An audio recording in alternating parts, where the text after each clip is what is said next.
그리고 이제 마지막 논술 전형에 대해서 소개해드리고 마무리하려고 합니다.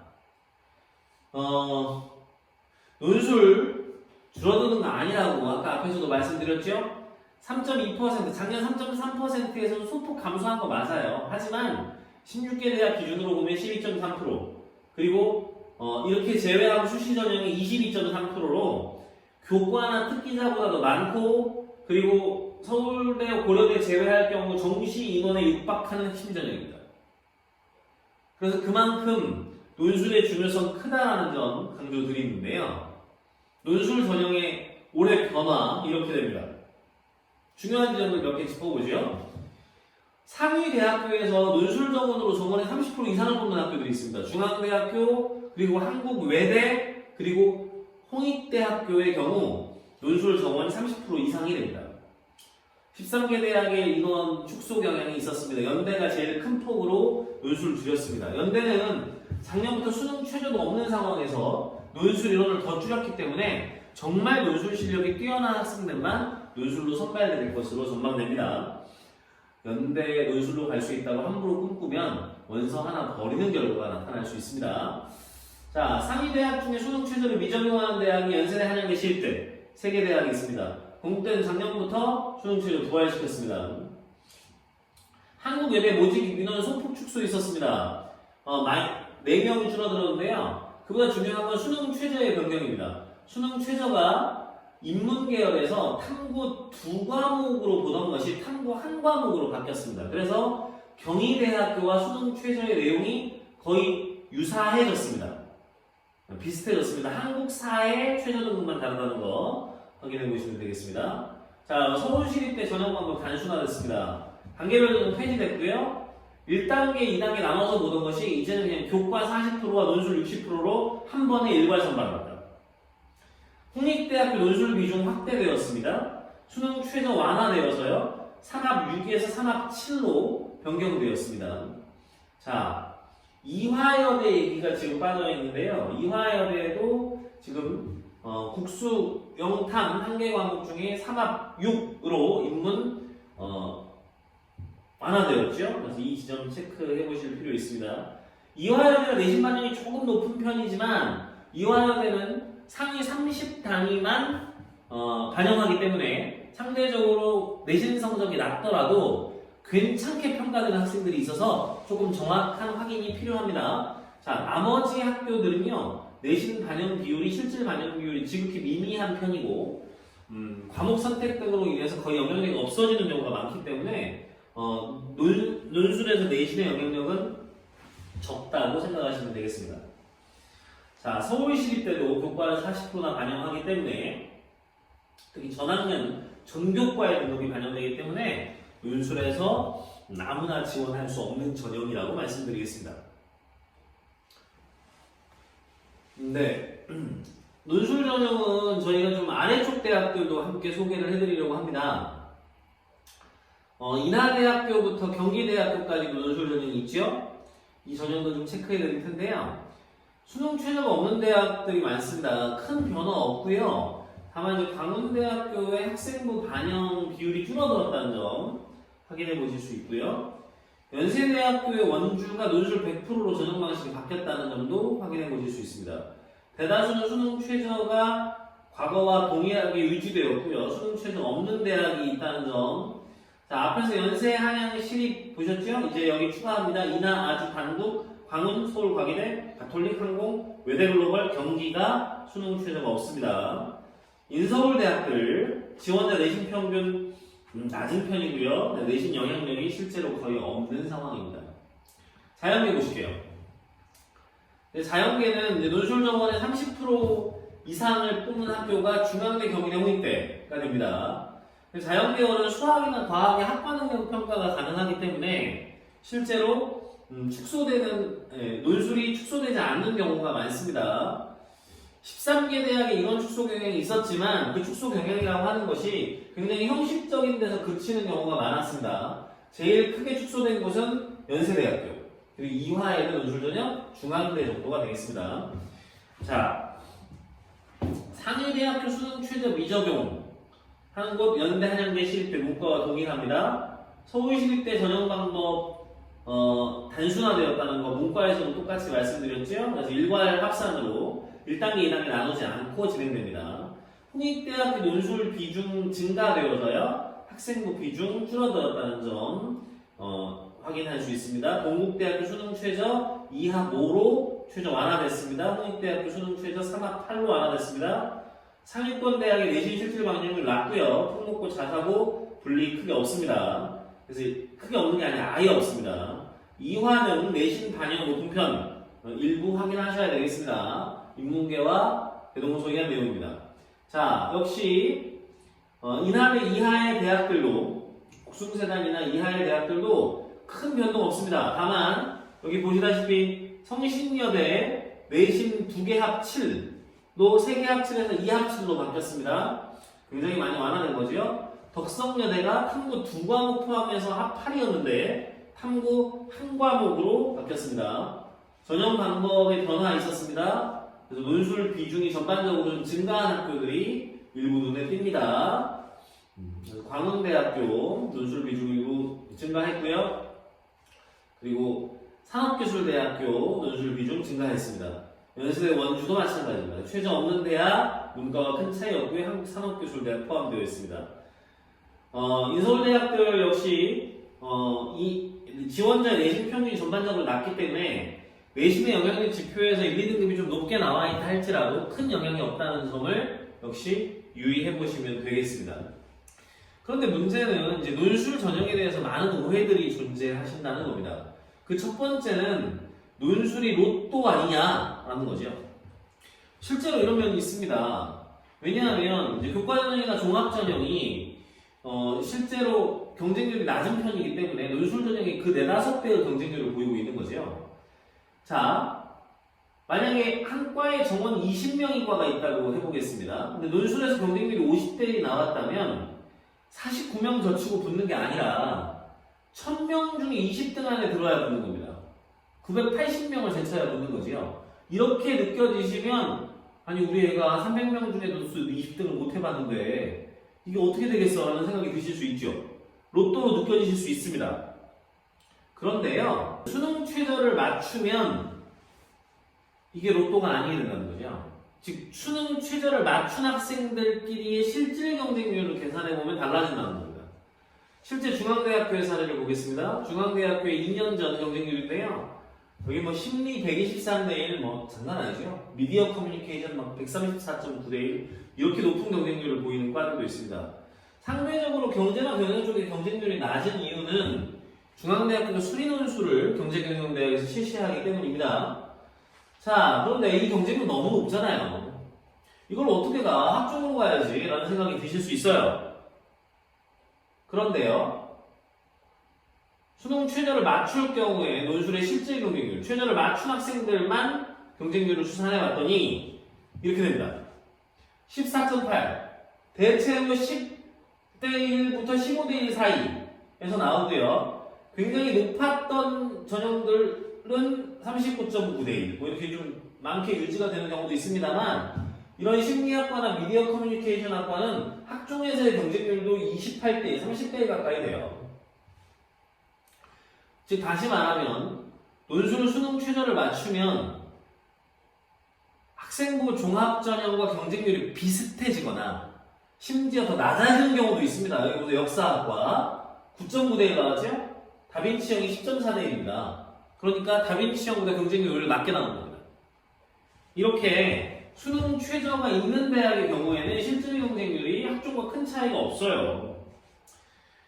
그래서 주변에서 논술 합격자를 못 보시는 이유는 논술로 붙기 어려워서가 아니라 대부분이 원서를 잘못 써서예요. 수능 최저가 안 되는데 그걸 쓰고 있으니까 그렇게 되는 거죠. 내신이 좋아야 붙는다? 그렇지 않습니다. 자, 성균관대 기준 보실게요. 1등급부터 6등급까지 1점 차 납니다. 전체 100점 만점에서. 그죠? 논술로 다 뒤집힙니다. 그래서 학생부의 교과가 논술에 큰 영향을 미치기 어렵습니다.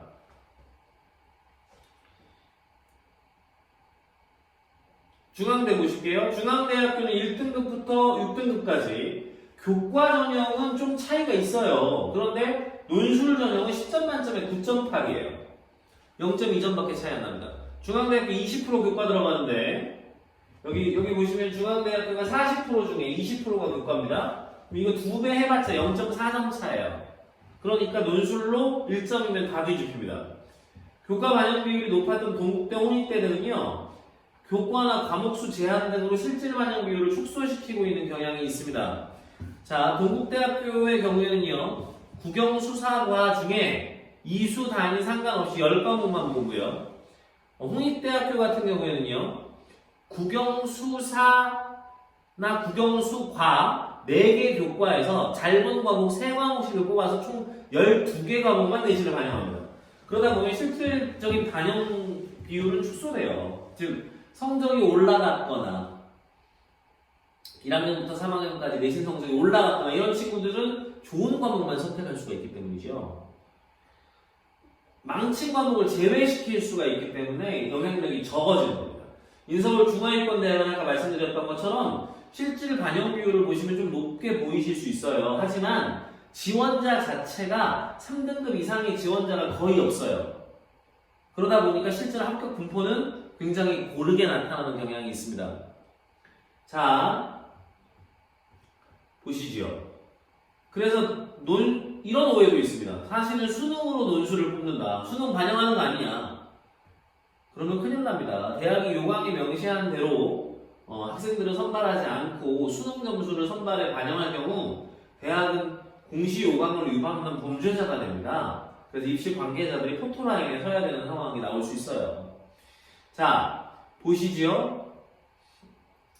다도강이 논술 잘 쓴다. 우리 책도 안 읽었고요. 논술을 과연 잘할 수 있을까요? 근데 죄송한 말씀이지만 책을 많이 읽었다고 논술에 언제나 도움이 되지는 않습니다. 다독이 다상량과 만나서, 즉 더 많은 생각이 거기에 덧붙어서 책이 읽은 게 정말 도움이 되는 학생들도 간혹 있어요. 하지만 대체로 학생들의 배경 지식이 어설퍼요. 그래서 정확하지 않게 알고 있는 걸 가지고 제시문을 읽으면서 자기의 선입견을 가지고 있습니다. 그럼 이것 때문에 논술은 망쳐요.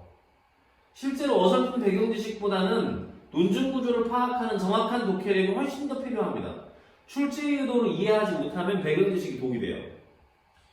자, 잘 아시시죠? 윤동주의 서시입니다.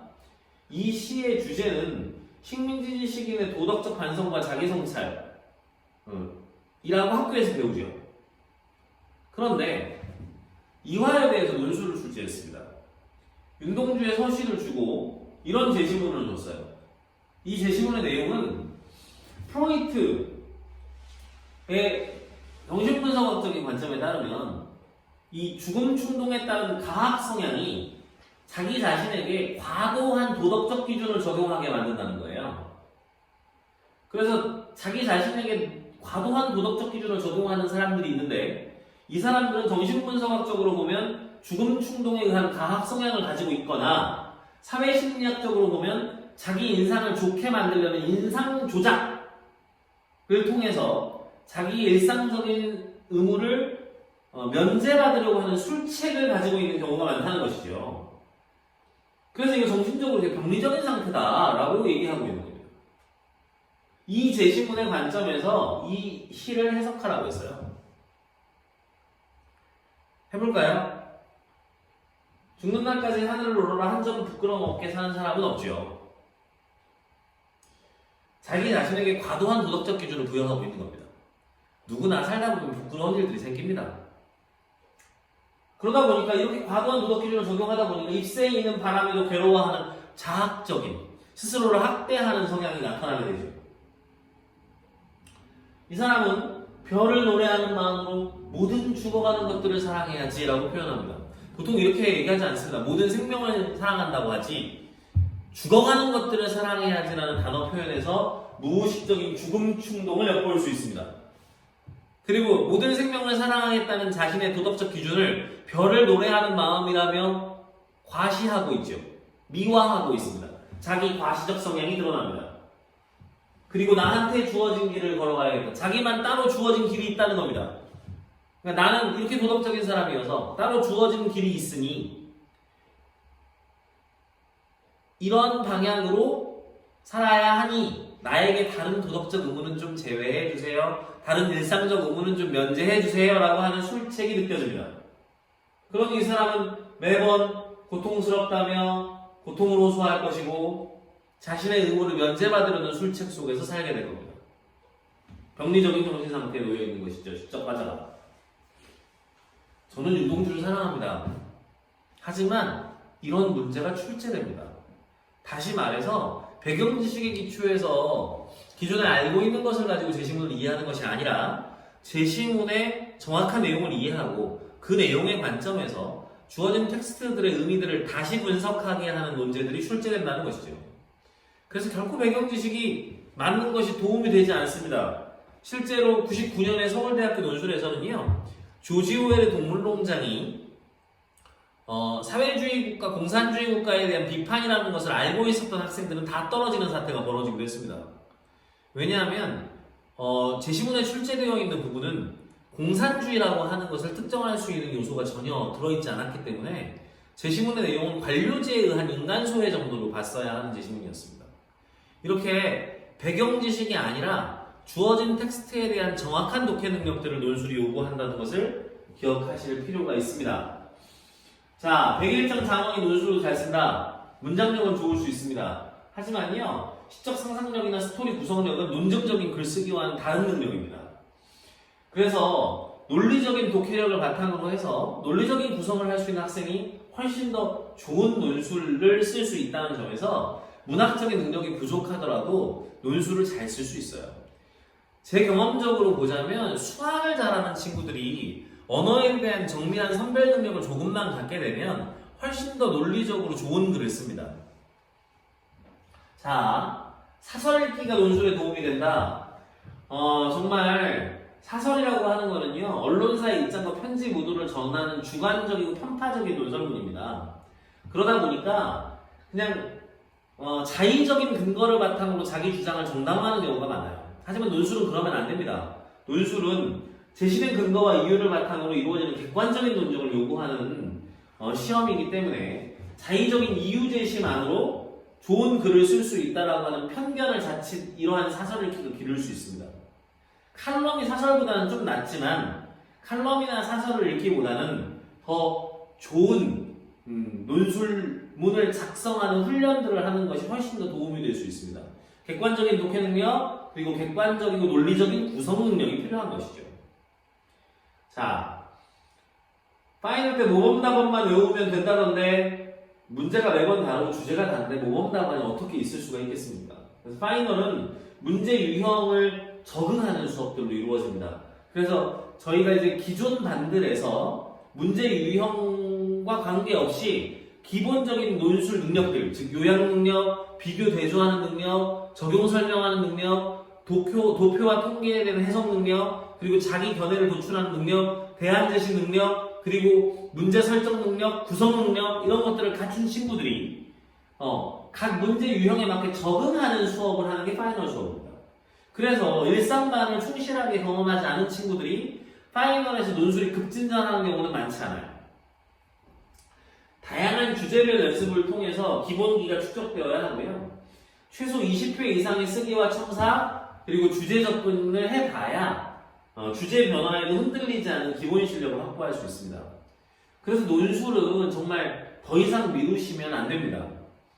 특히 인문계 논술의 경우에 더 이상 미루실 경우 논술 실력의 진전이 어려워질 수 있다는 점을 꼭 기억하시고 지금도 이미 빠른 건 아닙니다. 하지만 더 늦춰지지 않도록 하루라도 빨리 논술을 시작하시는 것이 필요하겠습니다. 저희 하이논술은요, 논술이 단순히 공학적인 것이 아니라 정확한 논리적인 논증력, 창의적인 사고력에 기반한 논술이 될 수 있도록 지도하고 있고요. 또 정답이 있더라도 이걸 어떻게 논증해내느냐가 무엇보다 중요한 겁니다. 그래서 논술에 정답 있습니다. 하지만 정답만으로 합격할 수 없습니다. 일부의 내용만이 정답과 부합하더라도 논리적이고 정확한 구성으로 이를 전달하려고 했다면 좋은 평가를 나름대로 받을 수 있습니다. 실제로 논술의 출제 의도를 100% 만족하는 학생은 제가 20년간 논술을 가르치면서 단 한 번도 본 적이 없습니다. 자, 독해력이 논술의 전부다. 독해력은 기본입니다. 그리고 주체적인 사고력에 기반한 독해력이 있어야 합니다. 그래서 이런 독해력 훈련들을 저희가 해나가고 있습니다. 자, 저희 논술 시스템 좀 강조해드리고 싶은 건요. 저희 8명 이상의 정원 넘기지 않습니다. 첨삭교사 따로 없습니다. 저희는 8명을 강의하고 8명에 대해서 강의를 하는 강사가 직접 첨삭을 합니다. 그러지 않으면 학생들의 글을 실제로 늘릴 수 없습니다.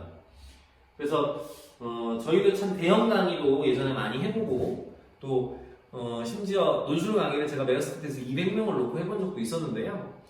학생들에게 사기치는 기분입니다. 논술은 학생들의 글을 실제로 늘리기 위해서는 정확한 첨삭이 필수적이고 그래서 저희는 8인 담임 시스템을 고집하고 있습니다. 정규반은 8인을 넘기지 않습니다. 자, 타인논술 모의고사. 저희 3개월에 한 번씩 모의고사를 실시합니다. 그래서 학생들의 3월, 6월, 9월 모의고사와 때를 맞추어서 실시하는데요. 9월은 사실 원서 쓰기 전에 나와야 하기 때문에 저희가 보통 8월에 실시하는 경우가 많았습니다. 올해는 모의고사가 미뤄지는 만큼 논술 모의고사 일정도 좀 미뤄지고 있습니다.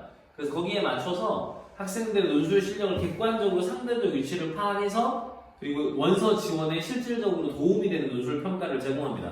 실제로 많은 이제 논술 학원들에 다니시다 보면 논술에 대한 객관적인 평가가 어렵다 보니까 선생님들의 주관적인 평가에 의지하게 되시는 경우가 많죠.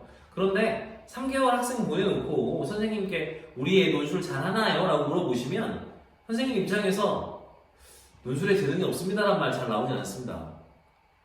객관적인 논술에 대한 지표들을 가지고 이 학생에게 맞는 위치들을 정확하게 가지고 논술 지원 전략들을 세워나가는 것이 필요하고요.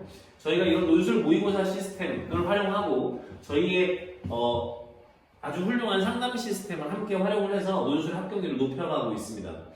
뿐만 아니라 저희 강사 선생님들 매주 4시간 이상씩 모여서 강사 역량을 강화하고 첨삭을 함께 만들어가고 또 해제도 모두 공유하는 시원한 워크숍들을 진행하고 있고요. 그래서 저희 학원에서 수업을 진행하시는 분들은 워크숍에서 충분한 모든 주제에 대한 학습과 시간이 통과된 이후에야 수업을 진행할 수 있는 자격이 부여됩니다. 그래서 이런 과정을 통해서 저희가 어떤 업체에서도 흉내낼 수 없는 논술 프로그램들을 마련하고 있습니다. 이 논술 프로그램들을 잘 활용해 보셨으면 좋겠습니다. 저희 수업의 코스 빌딩인데요. 논제를 쓰고 사고력 강의, 회제 강의가 이루어지고 나면요. 학생들의 글의 첨삭이 이루어집니다. 예전에는 학생들이 함께 배우는 자세들이 잘 되어 있어서 공동 첨삭도 많이 했는데요. 최근에는 좀 어렵습니다. 자기 글들을 부끄러워하는 경향들이 많아서 주로 개별 첨삭으로 진행됩니다. 그리고 이 개별 첨삭의 결과들을 가지고 리라이팅을 하고 이 리라이팅을 하는 동안 학생들의 첨삭들이 또 진행이 되는 거죠.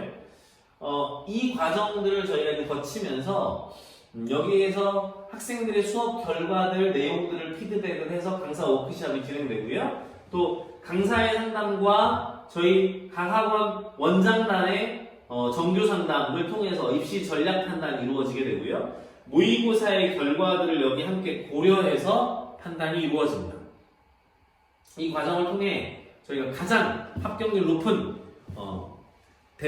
논술에서의 합격 전략들을 제공해드리고 있으니까 이런 부분들을 잘 참고하셔서 논술 프로그램들을 선택해 보시면 좋겠습니다.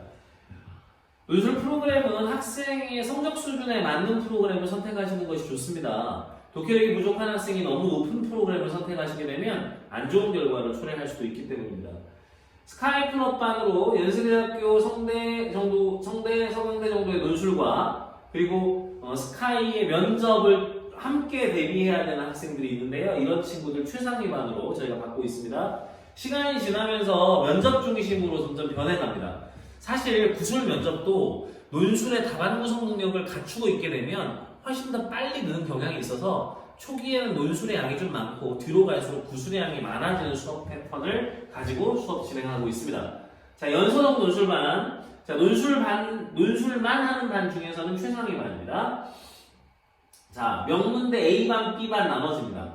그래서 저희가 연서동 논술반과 명문대 A반과 명문대 B반이 서로 다른 교재를 가지고 수업이 진행되는 건 아니에요. 비슷한 교재 혹은 같은 커리큘럼으로 진행이 되더라도 이 학생들에게 수업을 하는 방식이 좀 달라집니다. 명문 B반으로 가면 독해를 훨씬 더 강조하게 되죠. 독해 시간이 길어집니다. 명문 A반은 그보다는 독해 시간이 좀 짧고 답안 구성을 하고 논증을 하는 훈련들이 더 추가됩니다. 그리고 연서성반으로 가게 되면 독해 시간이 확 줄고 학생들에게 사고력 훈련 그리고 논증력 훈련을 하는 시간들이 더 늘어나게 됩니다. 그래서 이제 그런 수업 패턴들을 가지고 있으니까 본인의 위치에 맞는 반들을 들을 때 논술 실력의 신장 속도가 훨씬 빠르다는 것을 기억해 주시면 좋겠습니다. 인문계 수리 논술반 저희가 운영합니다. 아직 좀 이른데요. 보통 5월부터 운영하기 시작하니까 인문계 수리 논술의 개강 시점에 맞추어서 문의해 주시면 좋겠고요. 저희 인문계 수리 논술의 경우에는 아무래도 재원생들만을 대상으로 합니다. 그래서 저희 학원에서 논술을 듣는 학생들이어야 인문계 수리 논술 수강할 수 있습니다. 자, 일산에는요 자연계 수리 논술, 또 자연계 과학 논술도 수업 마련되어 있으니까요 함께 확인해 보시면 좋겠습니다. 그래서 저희 강사진들에 대한 소개 파일입니다. 이런 부분들은 나중에 전화 주시면 조금 더 상세하게 안내해 드리도록 하겠습니다. 네, 이상으로 저희 입시나무 하이논술의 신학기 설명회를 마치겠습니다. 온라인으로 이제 긴 시간 동안 이제 들으셨을 텐데요. 이 정보들을 잘 참고하셔서 좋은 수시 지원 전략과 입시 전략들을 수립하셨으면 좋겠고요. 언제라도 저희 대치 02558-9914, 일산 031-924-9422로 전화 주셔서 대치 일산의 수업 문의해 주시면 좋겠고요. 논술의 수업이 필요하지 않은 친구들은 학생부 종합전형과 관련된 컨설팅 문의를 해주시면 되겠습니다. 그래서 이런 컨설팅을 바탕으로 해서 좋은 입시 전략들을 수립하신다면 2020학년도 코로나로 인해서 많이 늦어졌지만 정말 행복한 결과로 입시 마무리하실 수 있을 거라고 생각합니다. 자, 이상으로 온라인으로 진행된 입시나무 하이논술 신학기 2020학년도 설명회를 마무리하겠습니다. 감사합니다.